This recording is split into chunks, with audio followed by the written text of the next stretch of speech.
and we are here for our weekly Q&A. I am sorry for the delay, some technical issues, as well as a couple of errands, and we are basically pushing it back to a 4 o'clock debut.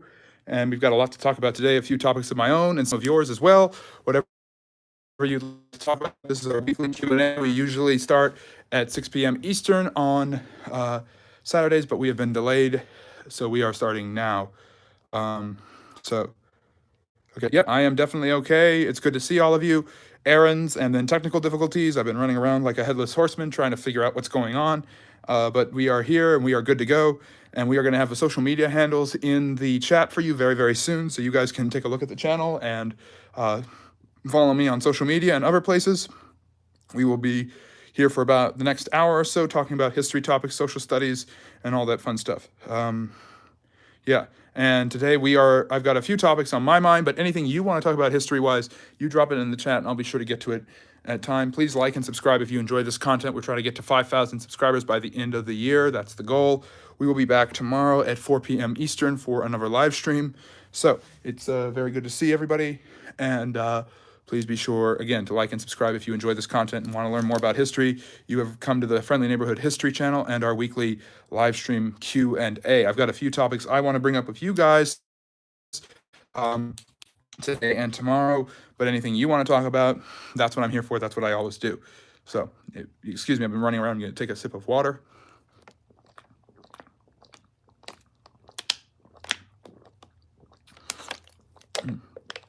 There's nothing like some good water after a very nice long walk and other errands and stuff.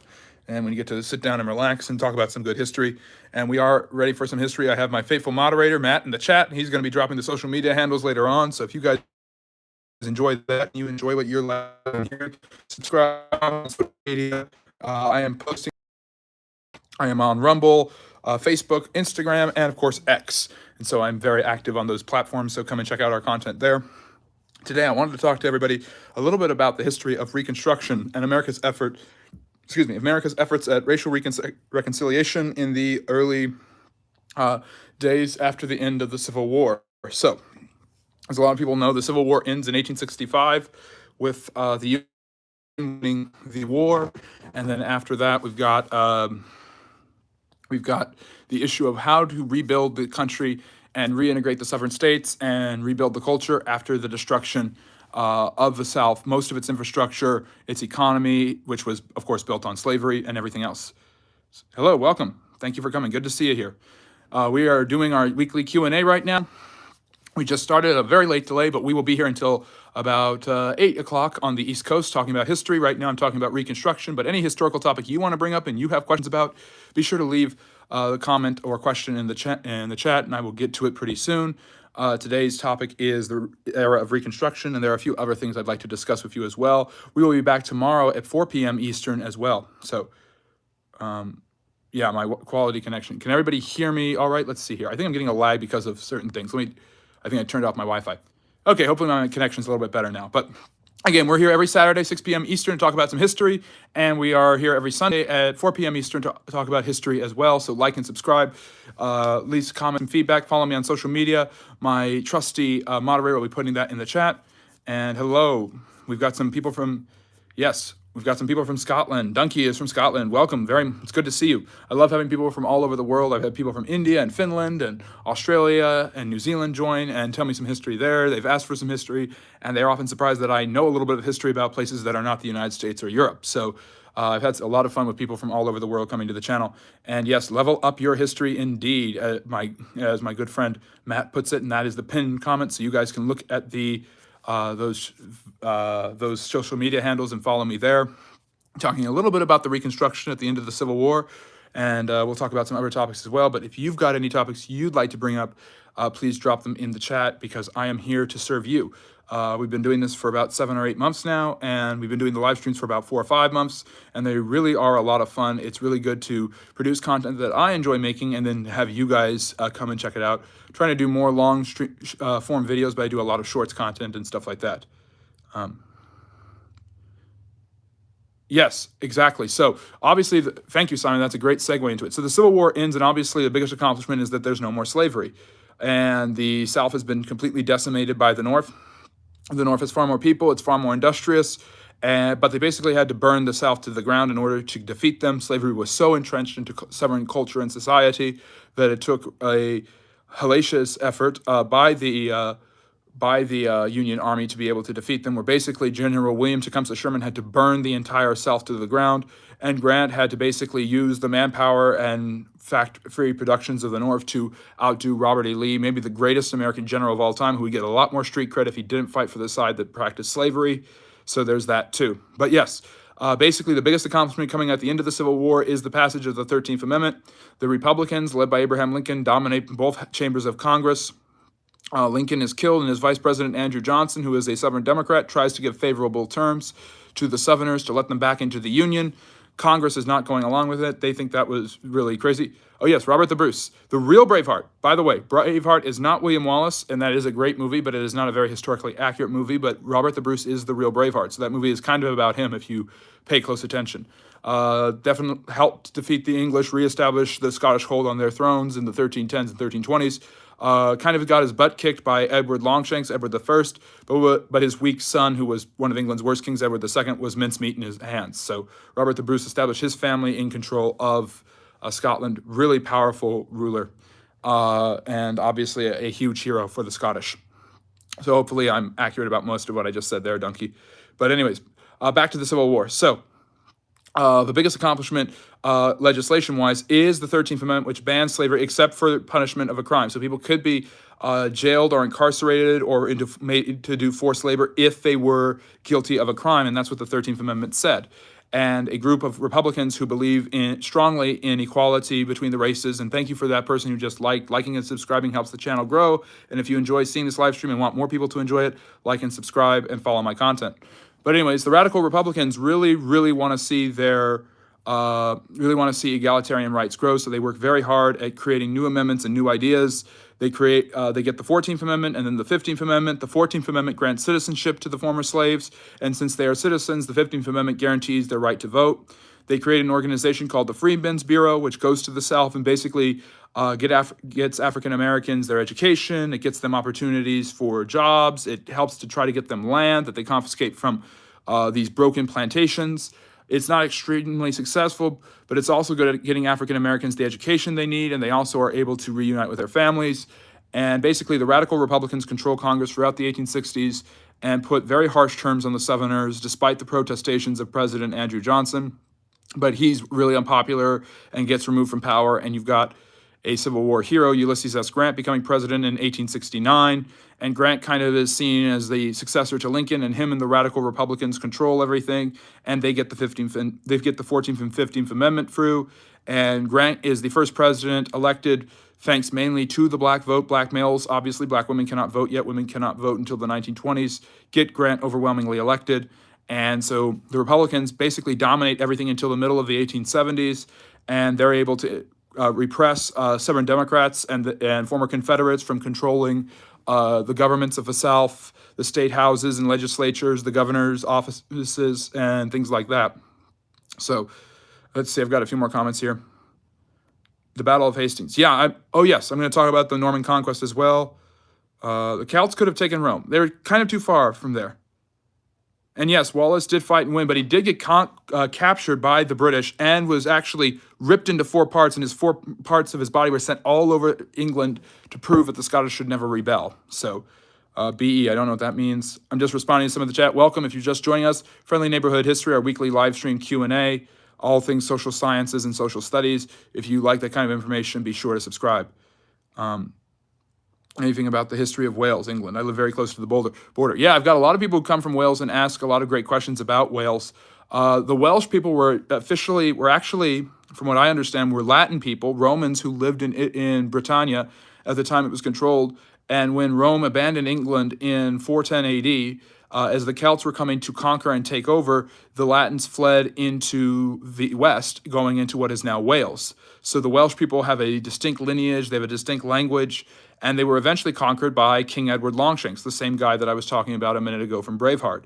And because he conquered it when he was the heir to the English throne, the heir to the British throne ever since then has been known as the Prince of Wales. So that's how Wales kind of gets integrated. I think King Henry VIII is the one who gave them representation in Parliament and like fully integrated them into his kingdom. Hello, welcome, good to see you.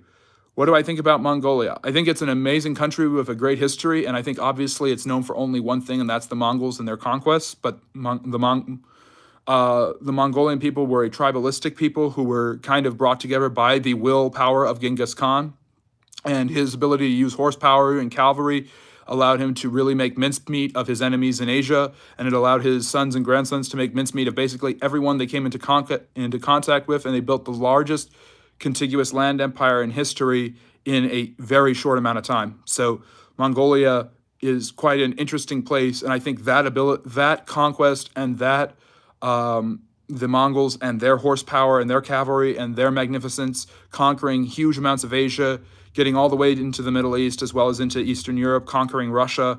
That is what has allowed Mongolia itself to remain a distinct entity. That and the fact that it's surrounded by mountains has allowed it to keep its autonomy when it is smushed between the much larger countries of Russia to the north and China to the south.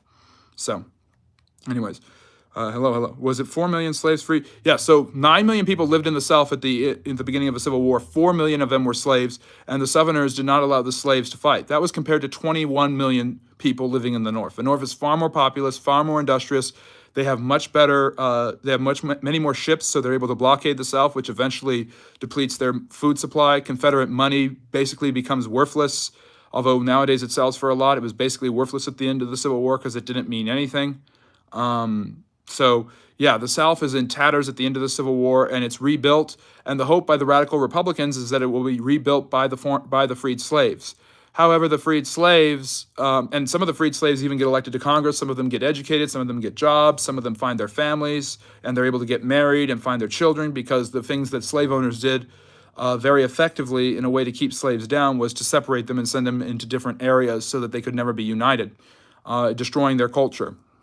And so, but by the middle of the 1870s, the Democrats have regained power in Congress. And after a very testy presidential election in 1876, where the Republicans basically had to make a backroom deal with the Democrats to hold on to the White House, the last Union troops are taken out, the military occupation of the South ends, and the Southern Democrats are allowed to take back power in their state legislatures and their governor mansions, kicking the African Americans out and beginning to oppress them and institute Jim Crow. And the South is, for another century at least, going to remain a white man's stronghold. So just a quick history there. I've got about Reconstruction. I wanted to go into more detail, but we're getting some really good stuff in the chat, so I'm going to catch up there. Thank you for joining. If you like what you're hearing, if you like learning about history, be sure to like and subscribe. It really helps the channel grow. What do I know about the history of Jesus of Nazareth, aka the Christ? A lot. Interestingly enough, I've talked about him before on the channel, but Jesus of Nazareth, obviously extremely important, most written about figure in all of history. His murder, his execution is actually committed by the Romans. The idea that the Jews killed Jesus is actually born out of the Middle Ages, because what replaced the Roman Empire was the Roman Catholic Church, and the Catholic Church doesn't want to draw parallels between itself and those who murdered Jesus, so they need a scapegoat, so they blame the Jews.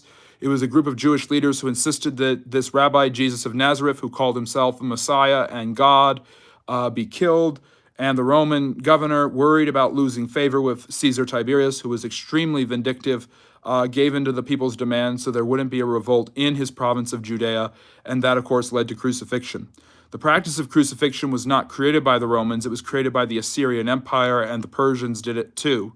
But it was the Romans who perfected it and made sure that instead of hanging someone on a stake, they put him on a beam, like we see in many depictions of Christ's crucifixion. And by the way, Christ is not his last name. Christ is a Greek word, Christos. It comes from the Jewish word for Messiah or deliverer, the anointed one of God. So the historically correct term is Jesus of Nazareth, or Rabbi Yeshua is what the Jews call him. That would be his Jewish name. Variation on the name Joshua. Christ is obviously a title given to him by his followers, who believed that 3 days after Pilate and the Romans had him executed via crucifixion, that he rose from the dead. So anyways, yeah, I do go kind of fast. I've got a lot of people talking, a lot of people asking questions, so I like to get to what they want to do so I can get to the next question. I'm trying not to go too fast. I'm trying to slow down. So thank you for that feedback. Do you know more about Indian history? I know a decent amount about Indian history. I've been learning more and more about India and its history in recent years. Something that really I find really interesting and very fascinating in Indian history is the Mughal Empire, which is founded by a relative. Babur is his name. He is a relative of the Mongols, and so the Indian word for Mongols is Mughal. The Mughal are an Islamic empire that is able to control a largely Hindu population, and because they're able to control it, they basically create a system of religious tolerance in India. And so you've got a small amount of Christians and Jews, and much larger number of Sikhs and Jainists, and then you have Muslims, and then the largest group is the Hindus. And so the Mughal are able to control India for centuries, and they're very powerful until the Europeans kind of capitalize on their decline, and the British especially take over India. So, just some quick history. The Mughal, by the way, Shah Jahan, for his dead wife to honor her, he builds a tomb, and that tomb is obviously the Taj Mahal. The Taj Mahal is not a palace, nor is it a mosque. It is actually built in the Muslim style of building, with an emphasis on geometric patterns, minarets, and domes, rather than in the Hindu style and the Indian style before the Muslims came to India. Okay, so you know some history. Thank you. Can I ask what's one thing U.S. did for Russia in the last 50 years? I would like a favor the U.S. did for the Russia, help the Soviet Union fall. How about that? Yes, Matt is a great friend of mine and a great moderator, and I couldn't do this without him. So, yeah, let's see here. Yeah, there's this huge divide when slavery ends in the United States, because all of a sudden you have a huge amount of people who all of a sudden have all sorts of opportunities, but they don't know anything. And this was a fear of the founding fathers and even of Lincoln for a while, that if you freed the slaves, what would they do? What skills could they bring? How could they make America a better place? How could they survive in a place that was hostile? And how could they be freed by people who now hated them and who thought they were subhuman anyways? And who were resentful because they lost free labor. And this is a question that America has been on and off dealing with ever since then. Yes, I think we went to the moon, fam. What happens when we die? Socrates said not to fear death because we don't know what happens after it. Do you think it was the most successful feigned retreat history at the Battle of Hastings? It might be. Austerlitz, I think, is a little bit better because Napoleon basically gave the impression to all of his enemies that his side was totally defeated and destroyed. And basically, it wasn't.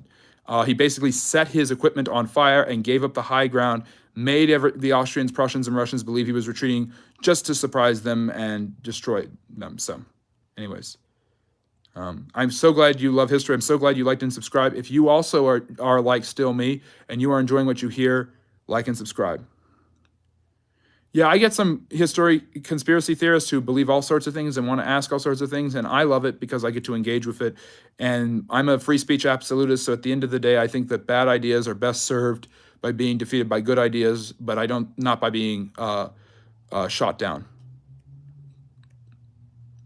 Yeah, that gap crazy. Yeah, people say all the time they can put a credit card through it, and I always say Visa or MasterCard. I don't take Discover. Hello, welcome from Botswana. So good to have people. I love seeing people joining us from all over the world. That's so much fun. I apologize. I was supposed to have a tripod up to make things a little bit easier for me, but it did not come yet. So, Hawaiian history. I know a little bit about Hawaiian history. Hawaii is actually settled by native peoples from the Polynesian area, much later than other places that are later become part of the United States. So the Native Americans settle. For instance, I just did a video about the Shawnee people and the Nez Perce because I do daily history videos, and today's the anniversary of when Tecumseh and Chief Joseph were both defeated. The Nez Perce in the northwestern part of the United States, the Pacific Northwest, lived in that area for 10,000 years. Other native tribes lived in their areas for 10,000 years or thousands of years, navigating by water and over the Bering Strait. But Hawaii was settled probably about 1,000 to 1,500 years ago. And eventually, all of the islands were united under King Kamehameha. And eventually, basically, the Americans take over by sugar. A few American businessmen create a series of sugar plantations. They buy up most of the land and most of the wealth, and they eventually make a small government to assist Queen Luiluakalini. I'm not pronouncing that right, but a great woman in many ways. She's going to be part of my new series that I'm doing, Powerful Female Rulers. And they basically decide that the only people who can vote are those who own land. Well, all these rich white men are the ones who own the land. So they basically are the ones to vote, and they vote her out of power, and they eventually vote for the United States to annex them. So in 1898, President William McKinley, fresh off his victory in the Spanish-American War, as part of an imperialistic notion, annexes the Hawaiian Islands, and 60 years later, they become the 50th and so far final state in the United States. So that's just a little bit of Hawaiian history. I don't know a huge amount about the Hawaiian people, but they are fascinating. They believe many of the Hawaiian groups believed in the divinity, in that their divine gods lived and controlled the volcanoes among the islands. They were polytheistic in many ways. Some of them practiced human sacrifice. So, just some stuff here. Thank you. I really appreciate that. Walking History Encyclopedia, one of the best compliments I could receive. Hello, welcome. So good to see you. Leah Diana, welcome. Okay. Okay, so what did I say about the Catholic Church and the Roman Empire? What I was saying is that the Roman Empire was, I think I was talking about Jesus. I was saying the Roman Empire is the one that put Jesus to death, technically the Roman governor of Judea, and the Catholic Church, not wanting to be like the Roman Empire, basically distanced themselves and needed to blame someone, so they blamed the Jews when it was only a few Jewish leaders who had demanded that Jesus be killed.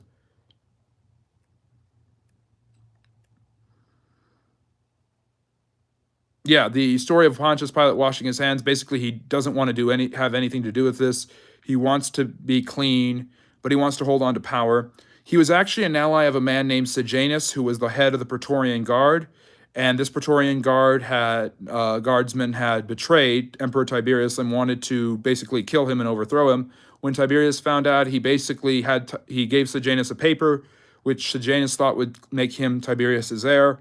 And Sejanus read the paper before the Senate, and it said that he was to be killed. And Tiberius basically killed off Sejanus and all of his allies.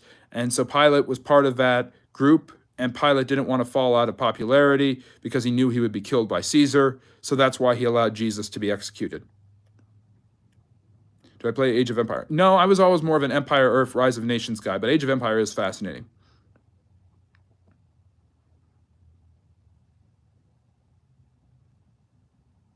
Yeah, Sinaiticus is from a monastery, so that might explain why it's from there. Hello, welcome. Anything on Zoroastrianism? I don't know much about Zoroaster. I know it was a very popular religion in Persia, and if I'm correct, it is one of the oldest monotheistic religions. It worships the god of fire. I don't know his name. I don't know a huge amount about Zoroastrianism. Zoroastrianism, like many religions in that area, was kind of lost a lot of its power when Islam converted Persia, mainly by force. When the Sassanid Empire was destroyed, they were Zoroastrians, the Sassanid Empire, who the Romans could never defeat. And when Islam came around out of Arabia in a blinding rage, conquering everywhere they went, they destroyed the Sassanid Empire. I don't know who Tumtarbard was. Not sure. No, you missed the decent amount. We started really late because I had some technical issues and errands I was running, and so I'm a little bit on the sweatier side, and I'm a little bit dry-throated, so I'm going to take some water. But you didn't miss much. You didn't miss much, Seth. Seth's one of my regulars. Always good to see my regulars around. Simon the Bunny, people like that, really enjoy their contributions and everything they say. They're just along for the ride, and they have been there for a long time, and you can be there for a long time too. If you like and subscribe, that's all it takes to become an official Friendly Neighborhood historian. This is the Friendly Neighborhood History channel. If you like and subscribe, you become a Friendly Neighborhood historian. So, yes, they were at least the first to habitate in South America. Yes, the Rwandan genocide. I know a little bit about it. If I'm correct, that's Idi Amin. Yes, terrible. The Hutsis and the Tutsis.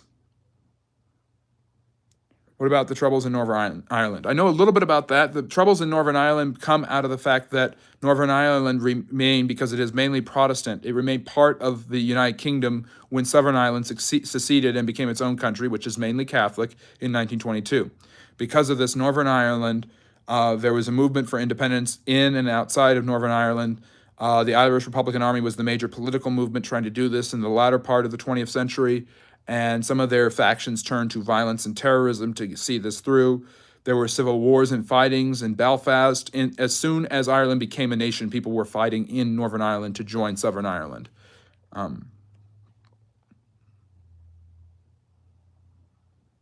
Okay, so someone's asking about Russian history, which is actually my greatest field of study. So my expertise comes in Russian history. So Russian history. So I don't know what specifically you want me to talk about. I have an entire series on the czars and czarinas of Russia. I am doing a video later today, my Powerful Women series, about Tsarina Catherine the Great. So I'll talk a little bit about her. A German princess who was brought to Russia at the age of 14 to marry the heir to the Russian throne. She became good friends with the Russian Empress Elizabeth, who was the daughter of Peter the Great, who had begun Russia's transformation from a primitive society into a European powerhouse in the late 17th and early 18th century. His daughter was continuing that, and Catherine became an acolyte of hers. When her husband took over, he was clearly incompetent and hated. His name was Peter. And so she, along with her lover and a bunch of guardsmen, threw him out of power and assassinated him. And she became the empress, and she reformed the law, the legal system. She opened universities, promoted education, put down peasant revolts, and expanded Russia at a breakneck pace, took over the Black Sea, crushed the spirit of the Ottoman Turks. She's one of the most accomplished women, not just as a ruler, but in all of history. So there's a little slice of Russian history. And why are the women in Eastern Slovenia so beautiful? Russian women, in a lot of people's estimations, tend to be very beautiful. And part of the reason I think that might be is an amalgamation of different cultures and groups. There's a large Nordic influence in Russia. You have the original Kievan Rus people being founded by Viking raiders, and you have them intermarrying with Slavic peoples. You have Finnish people, you have Mongols and Turks. Russia controls the Ukraine as well as Poland and large swaths of Eastern Europe for centuries. So there's an intermarrying, and there's kind of a amalgamation and a creation of a mestizo, if you will, group of people, which include women. So you sometimes have women with the best characteristics genetically from all of those different groups. So yes, be sure to level up your history. Has anybody in history ever said, "I want to fall, help me," to Russia's Soviet fall? Well, Gorbachev basically kind of said, "I want us to change," and the change meant a fall. And so I would say, in an indirect way, because the Soviet Union was so oppressive, because it was such a backward society, because it was economically collapsing, caving in on itself, that a fall was actually a new chance for them. Bloody Sunday. Yes, that was I believe during the Irish that was in Northern Ireland. That was a massacre. I forget by which side. Good to see you. Welcome. Freedmen's Bank. I believe that was an effort during Reconstruction to create funds for African Americans. There's this Freedmen's Bureau that basically goes around, because we were talking about the Reconstruction era at the beginning of the live stream. At the end of the Civil War, the North tries to rebuild the South and give rights to African Americans, and it goes south, literally, when corrupt Republican politics basically allow the Democrats to gain back power in the South, and they start to repress African Americans who lose their voting, land, and economic rights. So the Freedmen's Bureau was an organization set up by the Republicans in the North, sending people, representatives, schoolmasters, educators to the South to help them rebuild and to help African Americans get educated and get the skills they needed to survive. And of course, they set up bureaus to help them find their families, to get educated, to find land, and they set up banks for them to invest their money. Yes, the Boer War and the Zulu War were basically ways that the British were able to defeat the Dutch. And I think the Zulu War happened first, and it was how they defeated the Zulu, who were a very powerful warlike people in South Africa. And then the Boer War was how the British defeated the Dutch inhabitants, because the Dutch had settled South Africa before the British. So, yeah, I've been wanting to see The Great. I've heard about it. It looks interesting. Catherine is such a fascinating woman. She rules for 3.5 decades. She's extremely powerful. And by the end of her reign, you could make the argument that Russia is the greatest power on earth. It's her successes that make Russia powerful enough and strong enough that under her grandson, Alexander I, they're able to defeat Napoleon and restore balance to Europe 20 years after she dies. I don't know if you're being censored or not. I don't know what your comment was. Put it up again and I will answer it. That is what I'm here to do. That is what we do every Saturday at 6 Eastern, although we got a later start today, and 4 p.m. Eastern on Sundays. You come, you ask questions, you talk about social sciences and social studies, and I answer them. And that is what I do. That is my gift to you guys for enjoying, for liking, subscribing, for helping the channel grow. Check out all the content. I've got some longer form videos, but I've got a series of short videos, playlists, stuff like that. I am familiar with it. I mentioned that before. I'm not hugely familiar with it, but I want to learn more. So if you have more you want to tell me, Stephen, about the Rwandan genocide, about the war in Rwanda in '94, I'd be happy to learn about it. People are always bringing up topics. I'm learning a lot from just you guys.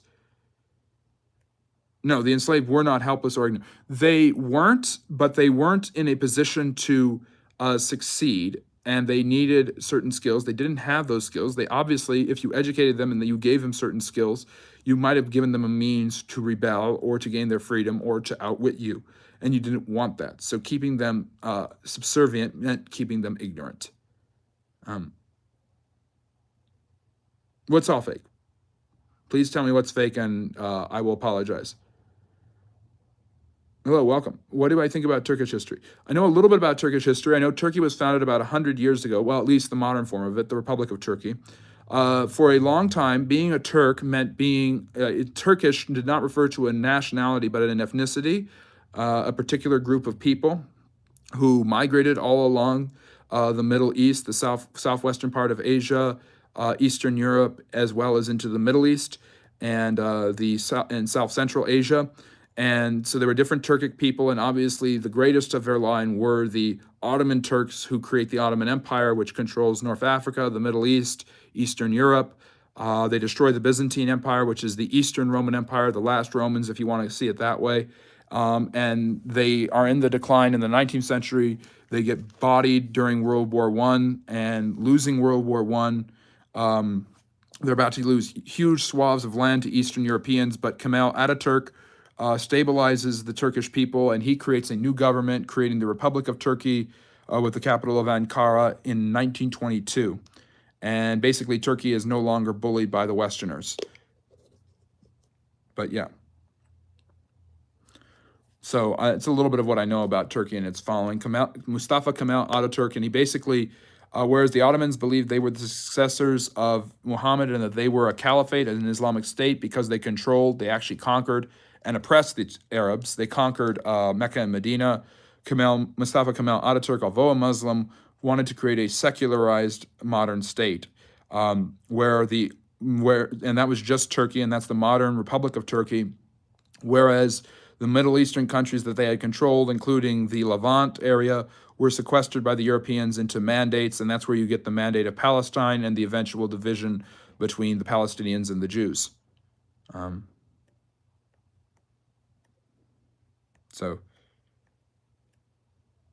yeah, I did see you reposted it. I answered you, Brick Squire. Thank you for posting that. I did answer you. I was basically, so let's see here.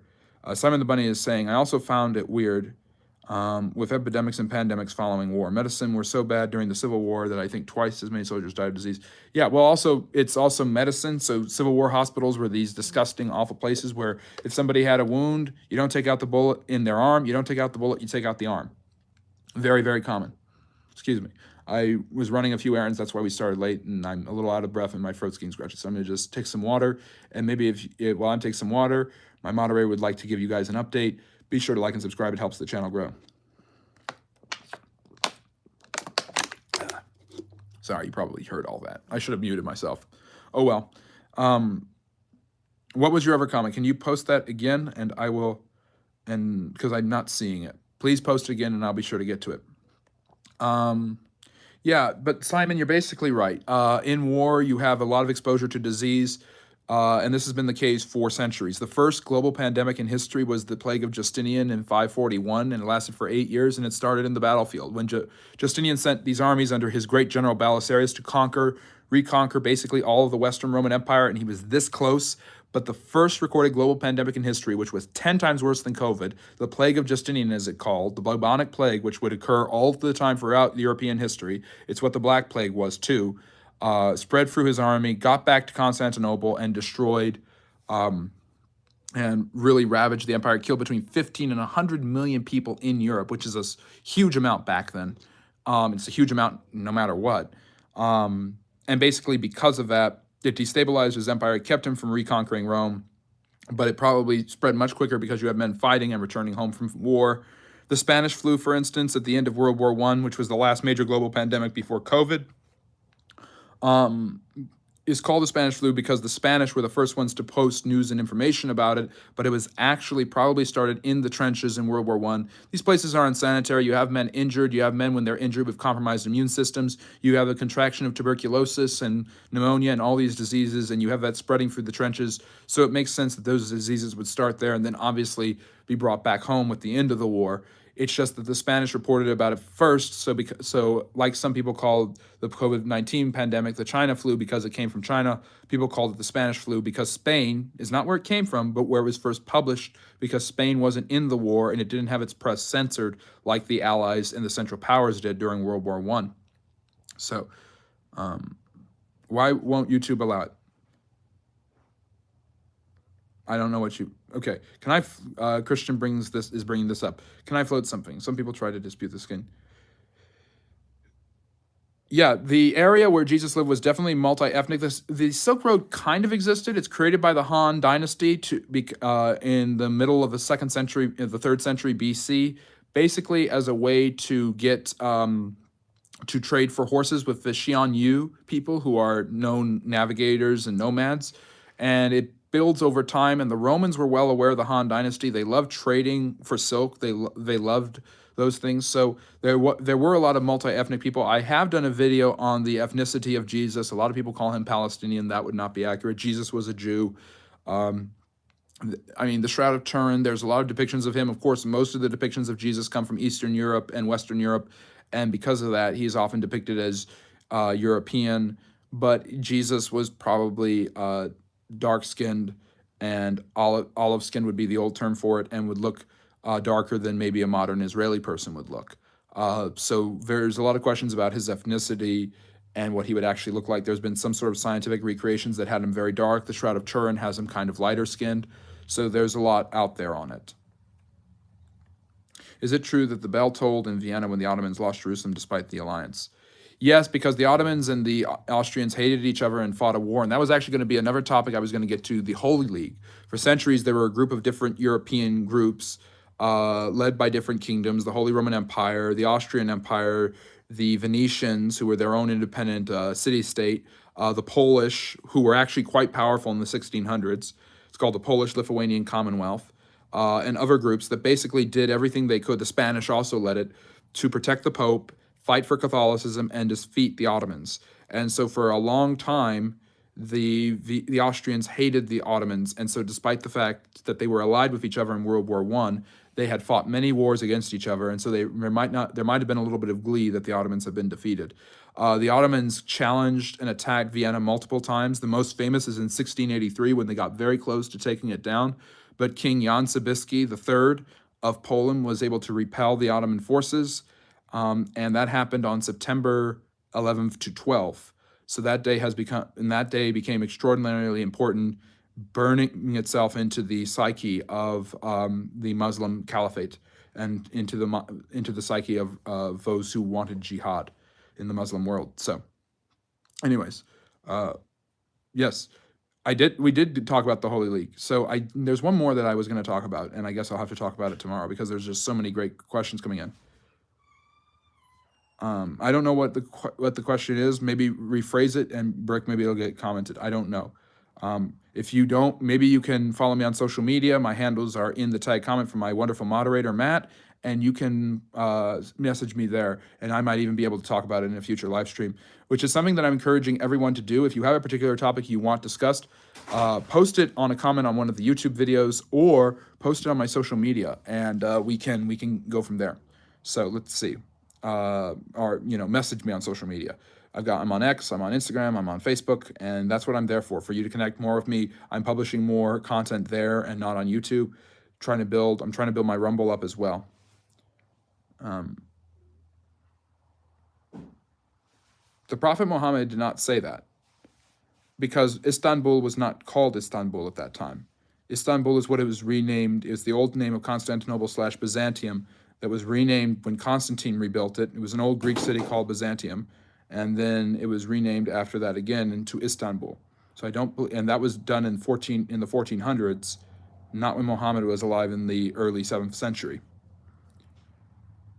Yeah, silk does come from worms, but it's expensive and it's nice. So I wouldn't say, Ogford, that the Shroud of Turin has been debunked. There is back and forth. I wouldn't say it's conclusive one way or another.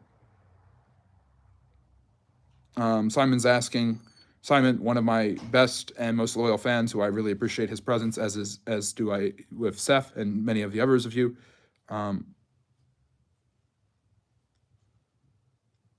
Okay, I don't know why you want to talk about that, Brick. I've been asking. I don't know why you would want to bring that up. I know what you're talking about, but okay. But Simon the Bunny has asked, besides the United States, which country has been the best for the flourishing of Jewish people and culture? Polish, Lithuanian. Yeah. So the Polish-Lithuanian Commonwealth is a very popular Jewish destination for Jews. The Kingdom of Poland before that was. I would say that many Jews do well in Al-Andalus, which is Spain. When the Muslims controlled it, there were the group of Muslims called the Umayyad Caliphate, who later become known as the Moors. The Jews actually have more difficulty in Spain under the Christians than under the Muslims, because there's a relative level of religious tolerance in Islam, granted that non-Muslims are willing to pay taxes, a special tax. So, yes, there is a lot of evidence that's showing that it's true. That so I can talk about that in a second, but I'm glad Matt brought that up, and I'll get to that because it's actually really fascinating, both scientifically and historically. And I don't do a lot of science on the channel, but I like to cross-curricular whenever I can. Anyways, and I'll get to that in a second. But yeah, the Polish-Lithuanian Commonwealth was a huge destination for Jews in the early modern period because many countries in Europe, particularly the French and the British, had kicked the Muslims out of Poland. Out of their countries. And so many Jews went to Poland. And that is why when the Holocaust happens, a huge number of Jews are indeed in Poland when the Nazis occupy it. So the European Jews go there because they do not have recourse in Britain, France, and Italy, and they're being mistreated. And the Polish are actually very welcoming to them. There's definitely some problems, but the Polish-Lithuanian Commonwealth, Al-Andalus, Spain, and even the Ottoman Empire is pretty welcoming to the flourishing of Jewish culture. And Jews as a minority, wherever they have gone historically, have flourished. They're among the best educated, hardest working peoples in no matter where they are in a particular area of the world. So in Russia, there's a large number of Jews, and they tend to be the most skilled and educated. And when they go over to the United States, the same thing happens. And actually, that loss of labor and human capital really hurts the Russian Empire and helps contribute to its fall and the Russian Revolution. And although the Jews who come, the Ashkenazi Jews from Europe who come to the United States in the late 19th and early 20th century, most of them do not have those skills, or are uneducated, or are very poor. Within a generation, they're among some of the highest performing, and to this day, Ashkenazi Jews are some of the highest performing people in the United States, economically, socially, educationally. So, anyways, that's something there. So Matt, to answer your question, the basic study they found, a study was done in the 1980s that basically said that some of the threads from the Shroud of Turin come from the 1300s, and therefore all of the Shroud of Turin comes from the 1300s, and therefore it's debunked. It's 1200 years after the crucifixion. However, more recent studies have shown that part of that was only the edges of the threads. And because the edges of those threads had been, those have been the ones analyzed. When they analyzed this fragments from the center, they found that they couldn't actually ascertain a date, which could mean that it did come from first century Palestine. So it is very possible in that sense that the Shroud of Turin is correct. If you're just joining us, this is the Friendly Neighborhood History Channel, our weekly live Q&A. We will continue tomorrow, Sunday at 4 Eastern, and we will be on time then. We were late today, and we were going to go for another 10, 15 minutes or so, but we were just talking about the Shroud of Turin. There's been a lot of great questions. How do you live stream? There's an option in YouTube, even on the app on your phone, which is what I'm using right now. With the plus sign, you can add a video, or you can go live, and you can set a time and schedule it, and there's all sorts of settings there. So, let me see here. Did the Germans, Gorkem, I hope that I'm pronouncing that right, asked, did the Germans come from the Caucasus? If so, are the Germans related to the current Caucasian people? Well, Caucasian has been a more modern, but it seems kind of old because nobody uses it term for Europeans and white people. It's not necessarily, I wouldn't necessarily say that they came from the Caucasus. Most of the barbarians that the Roman Empire deals with, the Franks, the Celts, the Germanic peoples, the Alemanni, the Lombards, are from Central and Eastern Europe. The Huns come from Asia and they migrate in. I don't. A lot of the peoples from the Caucasus region migrate into the Middle East and even into India, and some of them migrate west.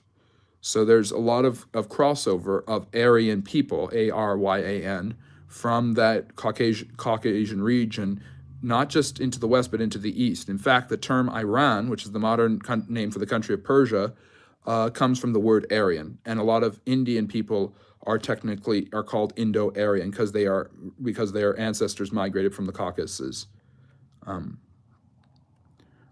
Okay. Let's see. The real Dio asked, did you ever study apologetics for religions such as Christianity and Islam? I've studied a bit of it. Actually, in fact, my esteemed moderator is an excellent philosopher and apologist and studies apologetics for different religions. But I have studied a bit of it casually, but also in historical reasons for my historical work. So, anyways, hold on one second. Going to take a water break.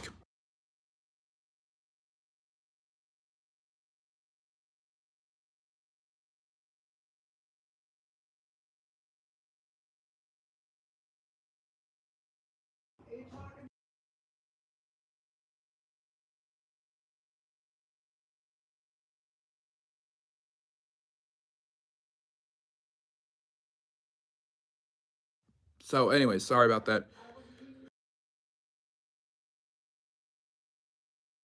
So let's see. You should look up recent news. There was a study done just a couple of months ago that got a lot of attention because it presented evidence in favor of the shroud belonging to Jesus. Yes, I've heard about that. The recent studies I'm talking about, like the first study I mentioned came from the 1980s, and then one came from the early 2000s. So, anyways, sorry for the interruptions, everyone. We are moving forward. This is the Friendly Neighborhood History Channel. Hope you enjoyed what we've been talking about. What do you mean, regardless of race? I don't know what you mean. What did you mean you just leveled up? If you leveled up, oh, you did level up. Oh, I see what you mean. Yes, level up. Follow me on social media, like and subscribe. If you like and subscribe, you are guaranteed a bona fide Friendly Neighborhood Historian. You don't have to join Patreon. You don't have to give me any money. You just have to help me hit monetization in order to become a Friendly Neighborhood Historian. I am thinking of setting up a Patreon and other services where I'll have more content, more community building, and ways to support the channel grow.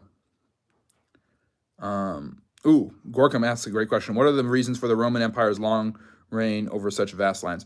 A huge reason, I would say, for it is, I really appreciate your questions, by the way, Gorkum. Some really great stuff.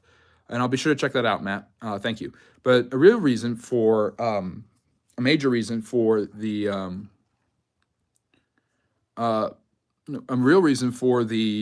empire's long reign over such vast lands is that the Roman Empire was able to maintain a strong infrastructure, most notably their roads.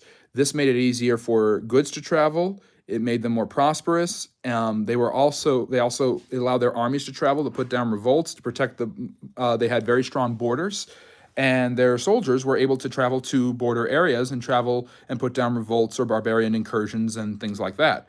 So because of that, Gorkum, they were able to be very, very strong for a long time because they had such strong infrastructure. They were also very good at generally tolerating. A lot of people have this vision of the Romans as not being very tolerant. But something they share with the Mongols is that the Romans were actually very, very tolerant in many, many ways. They were tolerant of different religions and groups. Oftentimes we think of the Romans, especially in the West, this is a Western concept because of Christianity's influence over the West, we see the Romans mercilessly persecuting the Christian church. And there was definitely a lot of that going on. The reason the Romans persecuted the Christian church wasn't because they weren't okay with Jesus. It was because the Christians weren't okay with worshiping either Caesar or any of the other Roman emperors. Many Romans took on the worship of different gods, be it the Jewish god or the gods of Egypt or different gods. Of course, the Roman gods were all readaptations of the Greek gods, and their mythologies and stories were all readaptations of different names. Of course, Zeus becomes Jupiter. This is where we get the name for the planets, by the way. Poseidon becomes Neptune. Ares becomes Mars. And Venus becomes Aphrodite. So actually a decent level of religious and cultural tolerance, strong armies, good border protection, good infrastructure. This allowed the Romans to exist for a long time, very powerful. So yeah, and basically a lot of people think that overextension is what killed the Romans. That's a huge part of it, but it was overextension mixed with a couple of other things.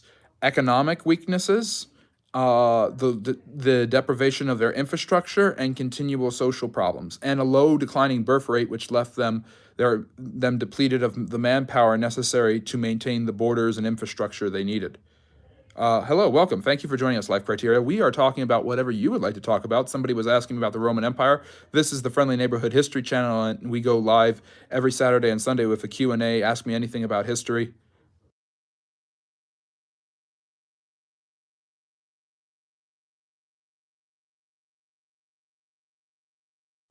Hypothetical, but if you were granted a 1 hour AMA with any two people throughout history, AD. Okay, so only AD. Who would you choose? Want to learn more about you personally? Ooh, that's a really good question. I think I definitely want to talk to Napoleon. I want to find out why Russia, why you have to invade Russia, what's going on there. So I definitely want to know more about Napoleon. I want to know what his religious understanding was. I want to know what Napoleon thought of himself and why he was so obsessed with conquering Britain. I want to know about Napoleon's military tacticians. So if I had a 1 hour AMA of my choice, and thank you, by the way, Simon the Bunny and everyone else for joining my 1 hour AMA of anything of your choice. I really appreciate that. I would, hold on. So anyways, if I had a 1 hour, I appreciate you joining me for my 1 hour AMA as loyally and faithfully as you do. But if I had a 1 hour AMA, I think I would do my first one with Napoleon, and then my second one would be tough. I want to talk to Martin Luther King. I think that would be great, or Lincoln. Those two are up there. I have a lot of affinity for both of those men, obviously, for many different reasons. So, what made Life Criteria? So, great question, Simon. I really appreciate that. And thank you again for spending your 1 hour of AMA with me every Saturday and Sunday. You are such a loyal fan to the Friendly Neighborhood History Channel. But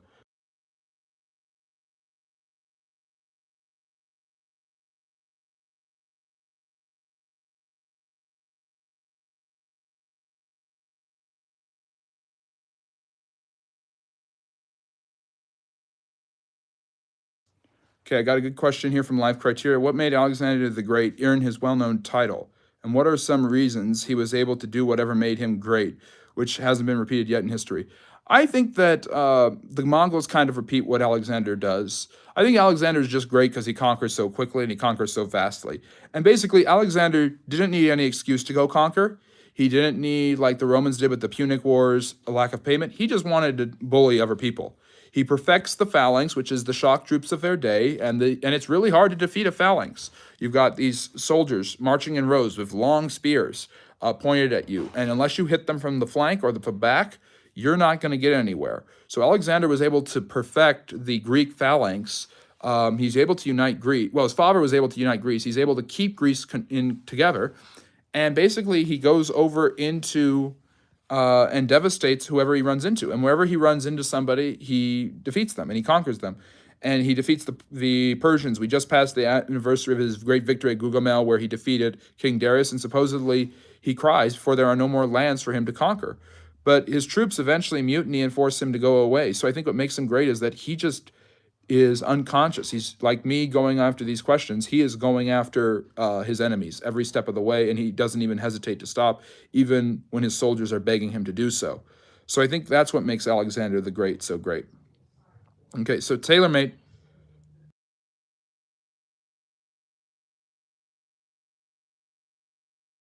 TaylorMade asks, the cycle of empires really is fascinating. Look at the social issues we are currently facing in the West. I honestly think World War is around the corner. Yes, Cycle of the Empire is interesting. I say all the time. It's just history is just a series of different empires in different ways, and a lot of people think of the United States as an empire, although it doesn't have a land empire. It has a hegemonic social and economic influence over the world that may be waning right now. We don't know.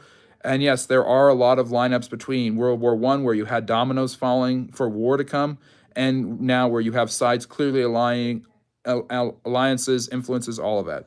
Some people say that they were exiled to northern Iraq for the Armenian genocide. Some say that they live in Turkey with Kurdish identity. What is the reality of this? Which people are you referring to, Gorkum? I'm not sure exactly what you're talking about. Taylor said, you've obviously studied the rise and fall of empires. Where do you think we are currently sat in that process? If you're referring to the United States, I think that the United States is kind of in a declining moment. And I think, at least in terms of influence, I think a lot of people are starting to question if the United States is an empire that can be defeated or not.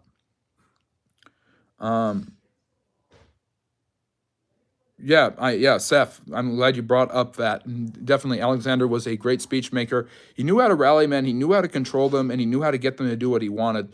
And he was very surprised that they were mutinying, and he turns back from India, and before he can really ever govern his empire, he dies. So that's kind of a fascinating thing. Otter is asking, why did the Incas and Aztecs not engage against each other in battle? Well, they were too far away. So a lot of people think of the Incas and the Aztecs as being these long, entrenched empires in Central and South America that were there for an extraordinarily long time. But that isn't true. The Incas and the Aztecs were relative newcomers. The Inca were around for about a century, the Aztecs for about a century and a half, and there were a bunch of tribes who had been around for a much longer time. The Mayans, obviously, in Central America, who had kind of just died out and disappeared. The Toltecs had been there for centuries before the Aztecs kind of bodied them, and that's what Cortez does. He uses the native tribes that are being abused and oppressed and enslaved by the Aztecs, who pay tribute in humans who are used for sacrifice, slaves. Cortez lies and promises them their freedom if they will help him destroy the Aztecs. And the Incas are in the midst of a civil war, and that's how Pizarro, who is Cortez's cousin, defeats them in South America. And so these empires aren't around long enough to really run into each other the way the Greeks and the Persians and the Romans and the Carthaginians were, and the Romans and the Parthians were. They're not around long enough for that to happen, and they're too far away. Let's see here. Taylor says, I live in the UK. Inflation is crazy here, and I think it's happening all over the world. I recently Googled inflation just before it's 2 world wars, and it went crazy just before. Yeah, very interesting how inflation works that way. Obviously, the Second World War, you have a huge economic downturn that basically allows the Nazis to rise to power in Germany. If you look at Germany in the late 1920s, the Nazis and the communists had no influence. Radical political ideology was on the decline in the late 1920s. And it seems like Mussolini was just kind of going to be allowed to survive in Italy. And then you have the Spanish Civil War, you have the Great Depression, you have all of these things happening, and you have the rise of radical political ideology that basically allows this to happen. Just some answers there. Gorkum, I'm still not sure who you mean, who was exiled to northern Iraq, but I would be interested to see who you are referring to there. Let's see here. But yeah, basically, you have the empire. Alexander's empire is extraordinarily powerful, getting back to him really fast, extremely strong, and it's built very rapidly. He's got a young son when he dies. He's only in his 30s. And rather than let him have a regency, basically Alexander's generals, who are very greedy, divided up. Lysander, Antagonus, Seleucus, and Ptolemy. And it's Seleucus who defeats most of them and creates an empire in Turkey and the Middle East. And it is Ptolemy who creates an empire in Egypt, the last pharaohic dynasty in history. And that is the pharaohs at the time of Julius Caesar, when Cleopatra is around, and when the Romans finally integrate Egypt into their own empire. So something I talk about a lot on this channel and a lot when analyzing different empires is that one empire succeeds another. You have, for instance, you have the Neo-Babylonians being replaced by the Persians. The Persians are replaced by the Greeks by the Romans. A lot of people could argue that the British Empire, when it comes to influence and dominance, was replaced by the Americans, and who knows who will replace the Americans, or even if the Americans are an empire. So, just one big fact of history is that one empire replaces another. That's just how things go. If you're just joining us, this is the Friendly Neighborhood History Channel. This is our weekly live stream, at least part one of it. We will be back tomorrow at 4 p.m. Eastern. We're going to wrap up here in case anyone has any other questions they would like to go over. If you're enjoying this, if you like learning about history, if you enjoy growing your knowledge about social studies and everything, like and subscribe. My trusty moderator, Matt, has a bunch of my social media handles, X, Instagram, and Facebook, in the chat. Be sure to follow me there. and level up in your history knowledge. Go, and if you like and subscribe, you are an honorary friendly neighborhood historian. And I don't have merch yet, but I am planning to get merch. My goal by the end of the year is to start giving out merch, have a Patreon where there'll be different tiered levels of support you can show to show your love for the channel. And of course, you can like and subscribe. And my goal is 5,000 subscribers. We're up to just over 4,800. It's been really an amazing ride. Interesting. So what news? Oh yeah, so Iran and Israel are at each other's throats right now. We don't know if that's going to be a world war. When I made the comparison between now and World War I, what I meant was I'm not saying there will be a world war. I certainly don't want a world war. As many of you know, live in the United States. I'm in my mid-20s, and so there's a very good chance if there's a war, they're going to bring back a draft, and there's a very good chance. And I don't want to be in a foxhole in Syria. So the truth, just being honest, or in Ukraine or wherever. But the way World War I is set up, you have different spheres of influence trying to control each other. So the Austrians and the Russians are trying to compete for influence in the Balkans, southeastern Europe. The Ottomans and the British are competing for influence in the Middle East. Russia and Germany are worried about who can have more military power. And the Germans basically go to war in World War I because they think that if they don't stop Russia, Russia will soon be unbeatable because Russia has a huge amount of land and resources and they are starting to industrialize. And that terrifies the Germans. But basically, France and Russia have an alliance. And when Austria and as protector of the Serbs, the Russians are close to the Serbians. So when the Austrian-Hungarian heir is shot and the Serbians are blamed and Austria demands that Serbia give up horrible concessions, the Russians go to war. The Serbians say no. The Austrians go to war with the Serbs. The Russians go to war with the Austrians. And Germany, promising a blank check to the Austrians, goes to war with Russia, knowing they're going to have to fight France. To fight France, they invade Belgium. Belgium is supposed to be eternally neutral. However, it is not eternally neutral, and the British join in the war. It is supposed to be eternally neutral and never be invaded. And violating Belgian neutrality, surprising the Germans, this brings Britain into the war.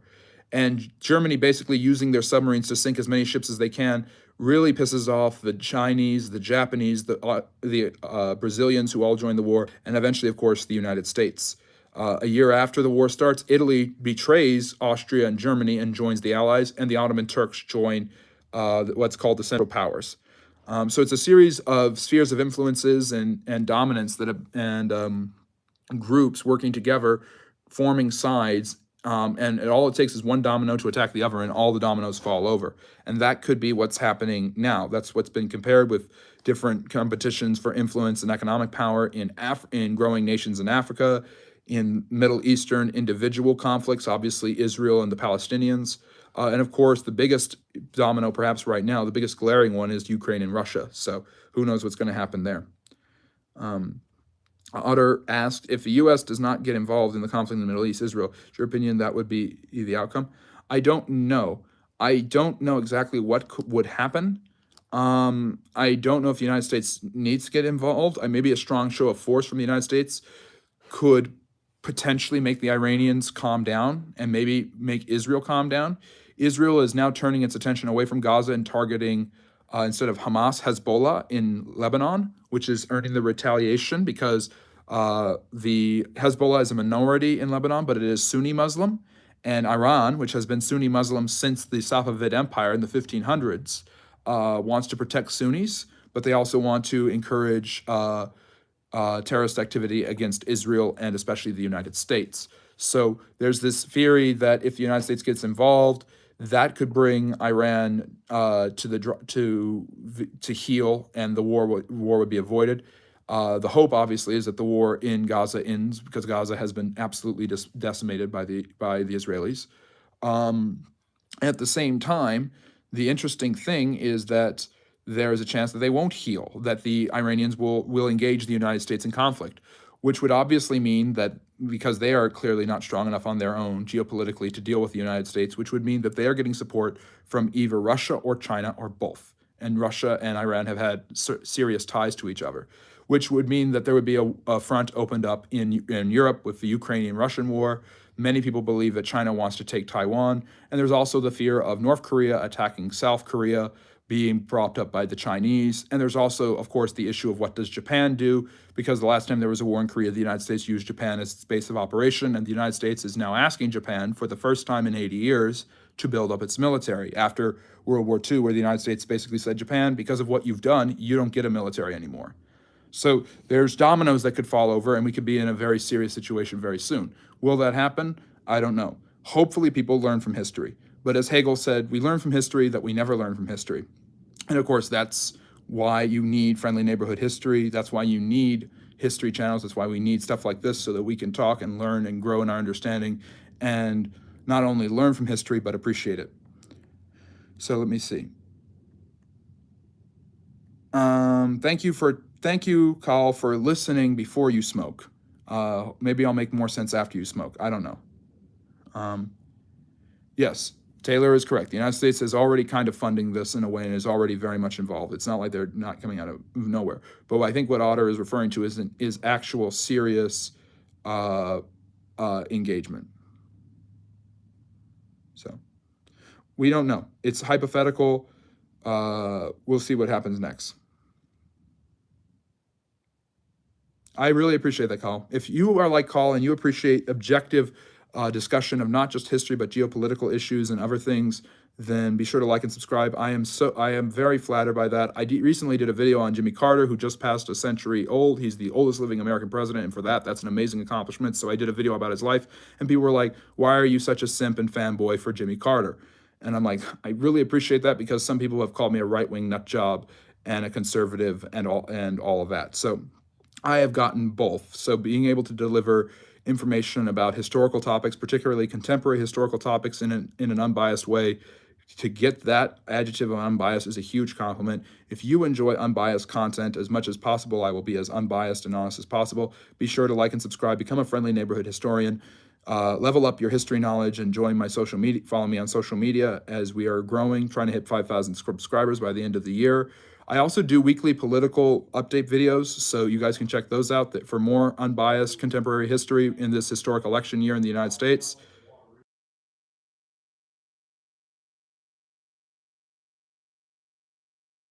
Anyways, hello, welcome.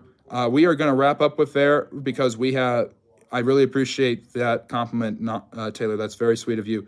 I enjoy that you find it a fun way to listen to questions and without having to use Google. Yes, if you consider me to be a historical encyclopedia, like and subscribe, and I can be your Google, at least when it comes to history.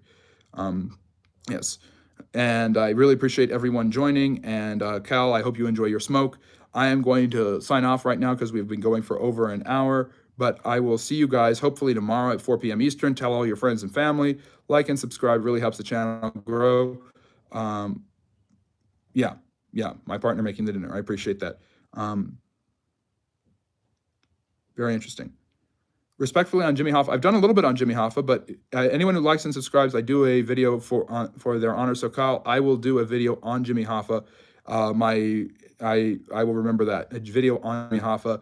I've got one subscriber asking for one on St. Peter, so I'll go from St. Peter to Jimmy Hoffa. Two people I've talked about on the channel before, but both deserve more in detail videos. So I will be doing a short about Mr. Hoffa for you, Kyle. Thank you for subscribing. That's my promise, to do a video of your choosing when you subscribe. But thank you everyone for joining. My social media is in the chat, and I will see you guys hopefully tomorrow, 4 p.m. Eastern. If not, next week, 6 p.m. Eastern. And of course, I'll see you in channel. Take care and have a great day. Bye-bye now.